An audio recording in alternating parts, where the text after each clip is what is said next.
Now we coming back again today with another video, but I just felt called to. I literally just got off of a 9-hour live stream. If you don't know, I go live every day on my channel, and I have been for the last like 256 days or something crazy. Um, and it has been a really dope act of discipline and consistency for me, but also kind of like a low effort one because I don't pigeonhole myself down into like my lives have to be a certain way. Like on my main channel, I have productions and overlays and all of these things, scenes and X, Y, and Z. But here I just go live in a vertical format for the most part on my phone. And it allows for me to have built in little wins every single day and like just being able to get on here, whether I'm on there for 9 hours like I was today or 10 minutes like I was last week. When I found out that my grandfather passed, it was one day that I think I was on there for like 10 minutes because I just wanted to be consistent and wanted to show up. And I think that that is very, very important for us to consider. This video, I kind of just want to take a second and talk about pushing through the resistance, pushing through the feeling of like failure, pushing through, or even if it doesn't even feel like you're pushing through, continuing to step forward, continuing to put one foot in front of the other. Right after I posted my video yesterday, shout out to EJ, the TV junkie. She posted a comment on my video and said that I have been struggling with YouTube lately and just in life in general, wanting to push hard on YouTube, but feeling like I can't really figure it out. The comment goes on to say more, but that's the crux of like what ties to this particular video. And I wanted to share this for you, EJ, but then for also others who are in that space, because I literally am coming out of that space. I have been struggling with YouTube, but I've been struggling specifically because I turned it into my full-time thing. Like I do have my business where I freelance for others, and that's also additional revenue for me. But for a long time, or for over the last 3 years, YouTube has stepped up and really been a main moneymaker for me. And in the last year, and taking time to go and travel a lot and be there for family, support family, and do certain things, it has kind of fallen by the wayside, and I've suffered financially because I haven't been doing as well. And then when you have the financial burden on top of like just seeing the numbers go down and feeling like you want to continue to push, you want to continue to grow. And while I know like, oh, I'm not creating as many videos, but I still want to grow, it creates this thing in your mind of like, damn, I'm failing, or damn, I suck, or whatever. At least it did for me. So I would imagine that if you are another established creator, and when I say established creator, I'm just saying like a creator who has had an account and has an account for a while, because I know right now is a very big time for people who are new to YouTube and starting, but it also can be a very tricky time for people who have established accounts and feel like they have plateaued, have established accounts and feel like they're losing subscribers or losing viewers, have established accounts and are no longer interested in what they're talking about. Again, this video is for me to kind of process that and kind of like talk to you the same way I've talked to myself about that, because I have been in that realm. Knowing like I haven't produced as many videos last year is one thing, but I still feel like I was plateauing even while I was producing a good amount of videos. There was a couple months where I was still on par and I felt like I was plateauing. One of the big goals for me is to get to 100,000 subscribers, and I'm halfway there, but it feels like I'm growing a lot slower than I did when I had a big exponential boom a few years ago. And also in being in this space for multiple years and covering things in a very systematic way, I have now gotten bored with some of the things that I'm talking about and where some of the, because I create, if you don't know, I have a main YouTube channel which is film and television reviews, commentary, and things like that. And some of the shows that I'm covering are no longer interesting to me or are getting a little bit stale, which can also create resistance and create this energy of like, damn, I don't really want to do this. I've experienced a lot of that last year. Like, I don't really want to do this, or, oh, this is boring. Because I'm the type of person who is constantly trying to elevate, who's constantly trying to grow. I want to feel like I'm adding valid points to conversations. I want to feel like the things that I'm saying and doing and putting out into the world actually matter. And for a good amount of content on my channel, I wasn't necessarily sure and I was second guessing it. And again, I'm talking to you guys from being in this place of feeling like you plateau, not being interested in the content that you're actually creating, and ultimately like, what the hell am I doing? Because I didn't put up so many of my eggs in this basket and I want to succeed in this area, but I don't feel like I'm succeeding. it's really going to be up to you. And I'm actually working on a blog post for my website to like really detail the conversation that I had with myself. But this is, I guess, here for me to process out loud.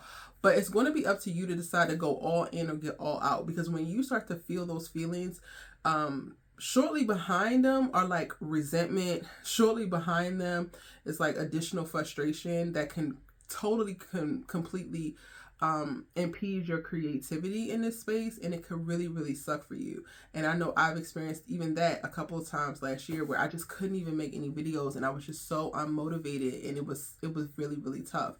Now I am in a place where I am more motivated now, and I'm surprised at that. With losing my grandfather last week and not falling apart like I had thought I would, or how I typically do in grieving the loss of people, it has really made me want to stop and reflect on what is working for me in life right now to keep me at this place. Like, I'm not all the way up here. I'm not excited every single day. I just still have moments of like sadness and deep grief and all of that. But I'm also not really, really low down here. And one of those decisions was deciding to go back all in on my channel. And then once I decided to go all in on my channel, it's like a really looking and seeing, well, what were the things that were happening when I felt like I was up, when I felt like I was doing my best, when I felt like I was growing the most. And for me, it was the cadence and like how frequently I was posting and how much I was posting. So those all in looks like me now getting back to that.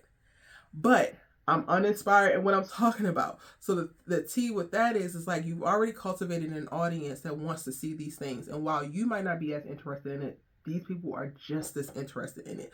So for me, it then became a conversation of, well, how do you create this particular type of content using less energy, using less time, using less effort? And that's where I'm at right now. Like, I just did this whole spend the day with me live stream that was 9 hours. You guys can actually see it.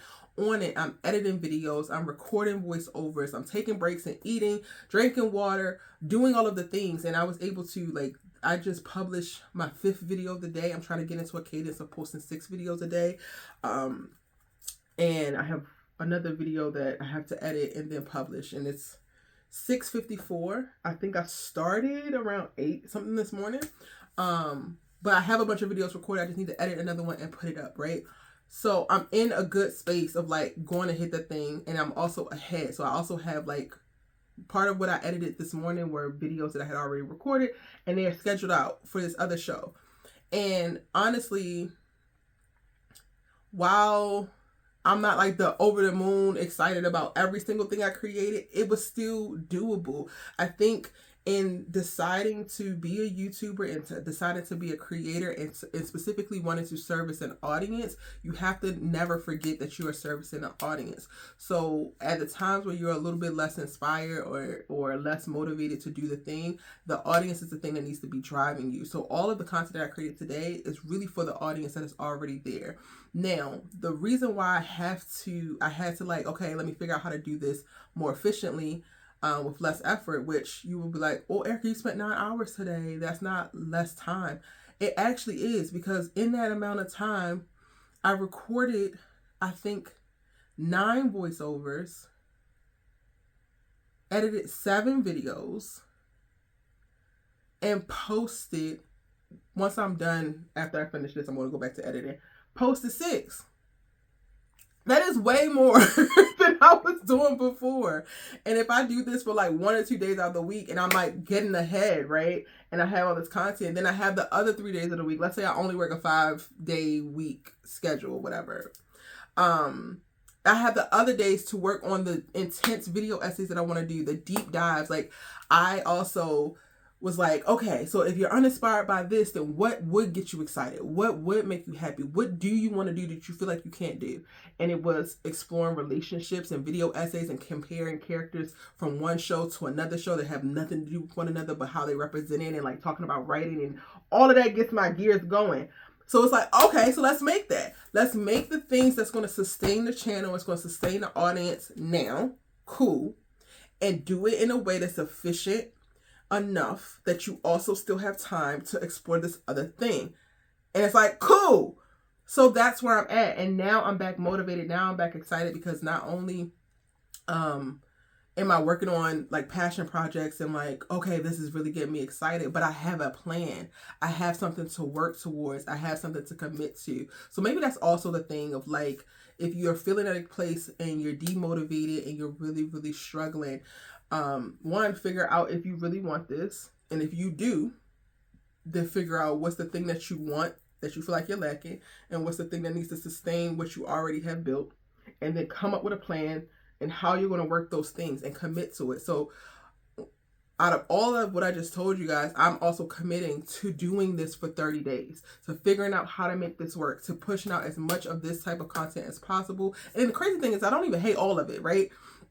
It's just some of it, it's like some of the storylines are like, oh, but pushing out as much as I possibly can, which is going to help me sustain. It's also going to help me.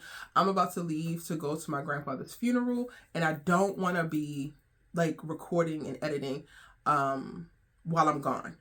So another thing is like I'm pushing to get as much content as done as possible beforehand, so I'm not worried about my channel going dead for however amount of time that I'm traveling. I've already pre-recorded a live stream that I typically do every Wednesday night, and that is really fun, and like how we decided to structure that. So I think that even though we're not officially live, it's still going to be so interesting and so timely. But like having a forward thinking of that, like all of this is really getting me excited, because now I'm meeting this challenge of like revitalizing my channel and starting on a new journey of growth, right? With an actual plan that I can try to execute. So now it feels a little bit like a game. I'm a very competitive person. So now it feels like, okay, I can do this. If I do the things that I'm setting out to do or say that I need to do, then the results are inevitable. I just got to stick with it. And I don't know if that's actually helpful or not, but when I saw your comment, EJ specifically, I was like, girl, I was literally there a week ago, and I'm like, but just barely scraping by. I'm really surprised because while I didn't outline all of my goals for the new year, because at the same time I had got the news about my grandfather, I do have some things percolating and things that I want, and I'm just trying to do my best.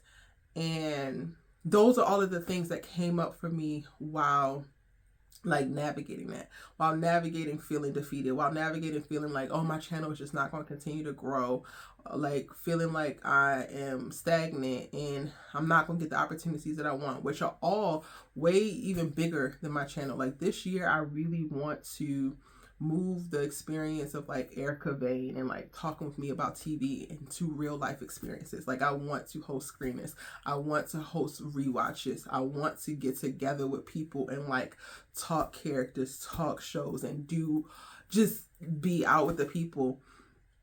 And even that is like reigniting the fire in me for my channel, because it's like, okay, I've now correlated.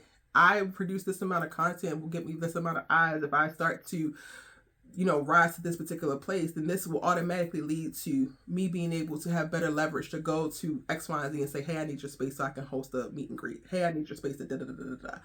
And again, now I'm excited. Now, maybe it's the plan that also has me excited. Like I have a plan. I think sometimes it's very easy for us as creatives working for ourselves, by ourselves, to get lost, because we are responsible not only for creating the thing, for the art, for the message, for what we're putting out there, but we're also responsible for coming up with the plan or the system or the process to produce that thing. And we don't always think about that part. We just think about creating. And a big part of like how I was able to create so much content today is that I have systematized the thumbnail making process, the brainstorming process, the editing process, the recording process. And it's like, okay, I do feel like I'm partly more motivated now because I have a very clear plan, very clear steps, and I'm working those things. And maybe y'all should try it. I don't know if that's helpful. I'm hoping that it's helpful. I'm going to hop on here as much as I can when I feel called to. Ultimately, this is even me talking straight to camera and doing these is going to be great because I want to create these type of videos that I see other creatives make. But I was always just so self-conscious about like, oh, I need to outline. I need to know exactly what I'm going to say. And I want to add value, all of that. Say what is on your heart, what you feel called to. Hopefully it helps. Regardless, you got it out there. And then if I want to improve or can improve on it, I can come back and do that in another video, update it later. At the end of the day, Don't allow yourself to pigeonhole yourself into a negative mindset regarding your art, regarding your platform, regarding what you currently have. Most of us, if not all of us, have everything that we need to get to the next level that we're looking to go to and to find fulfillment. We just have to remove the labels and the limits that we might have placed on ourselves when we got comfortable with doing this one thing this one way, or we saw success in doing this one thing this one way. We have to open ourselves back up to risk. We have to open ourselves up and like really listen to what we have going on internally and to ourselves and what we feel called to do. And when I say open ourselves up to risk, for me, I could spend days on video essays and nobody watch them, and that's going to be a risky thing because that won't actually turn into like money for me to be able to survive. But at the end of the day, I feel called to say the thing, so I need to do the thing. We got to stop hedging our bets. We got to stop stopping ourselves. We got to trust the process, create the process, trust the process, go with the process, work the damn plan. Do what you can to sustain, make that efficient as possible, and then move yourself through. Evolve yourself, allow yourself to grow, allow yourself to try different things. And it's going to be scary. It is never going to be safe. It doesn't matter what level we're at. I know for me, like I still consider myself a very small creator and I'm just under 50,000 subscribers. But for some, that's like a lot. So it's that at every level. It will always be scary. It will always be a risk when you're doing something new, when you're pushing a little bit further, when you're asking a little bit more of yourself, but you have everything that you need. You might just have to rethink how you are using your perception of what you have. I hope that this helped. I hope that this made sense. Let me know your thoughts or questions or anything that you want to further unpack in the comment section down below. And I thank everybody who has stumbled across this video or is subscribed to my channel and has been here for a while. I'll see you in the next one.